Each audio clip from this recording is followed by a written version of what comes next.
Good morning.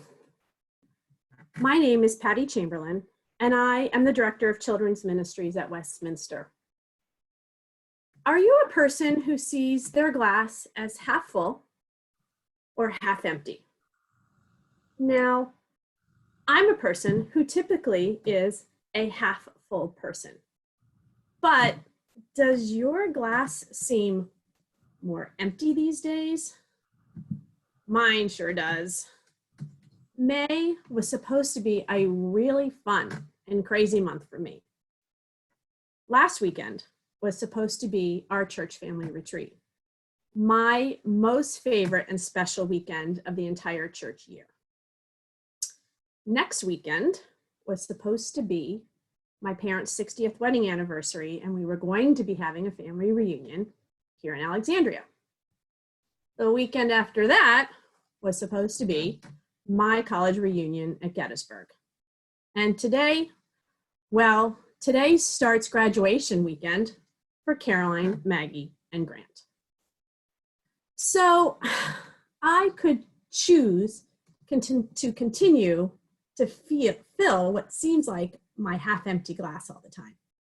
In fact, in today's world, it would be really easy to fill this half-empty glass.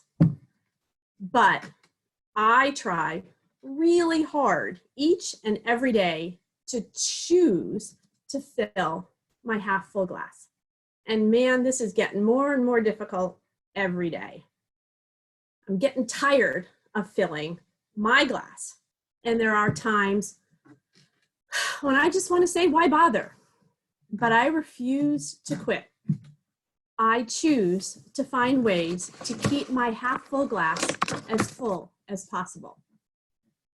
As I was preparing this devotional, I looked at different Bible passages to see if I could find ways to reflect how I feel right now. And much of what was written in 1 John chapters 3 and 4 really resonated with me. Some of the favorite passages I found include, "The message you heard from the beginning is this: we must love one another. My children, our love should not be just words and talk. It must be true love, which shows itself in action. The Lord is greater than the giants we face." Dear friends, let us love one another because love comes from God. And finally, no one has ever seen God.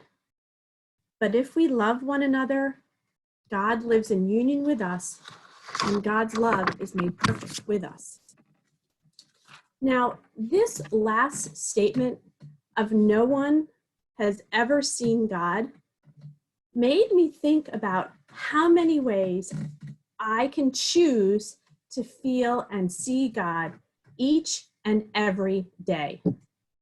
This gives me strength to look and find the good around me, to not give up, to not see life as half empty, or to quit.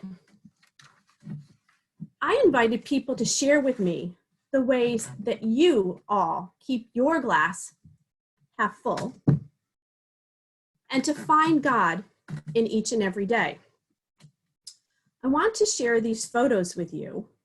And while I'm sharing the photos with you, I'm going to close this devotional by reading a poem called "Don't Quit." I don't know if you can tell on the screen how old this paper looks. This poem, which is author unknown, was given to me by a dear friend when I was 13 years old, had just moved to Connecticut, and was having a very, very rough time adjusting to my new normal or my new life. So I hope you enjoy this poem. It's called "Don't Quit." When things go wrong, as they sometimes will, when the road you're trudging seems all uphill, when the funds are low and the debts are high, and you want to smile, but you have to sigh, when care is pressing you down a bit, Rest if you must, but don't you quit. Life is funny with its twists and turns, as every one of us sometimes learns. And many a person turns about when she might have won had she stuck it out. Don't give up, though the pace seems slow. You may succeed with another blow. Often the goal is nearer than it seems to faint and flattering men. Often the struggler has given up when she might have captured the victor's cup. And he learned too late when the night came down how close she was to the golden crown. Success is failure turned inside out, the silver tint of the clouds of doubt. And you can never tell how close you are. It may be near when it seems afar. So stick to the fight when your heart is hit. It's when things seem worst that you mustn't quit. Spread hope, give love, find joy, and don't quit. Go Who's. Amen.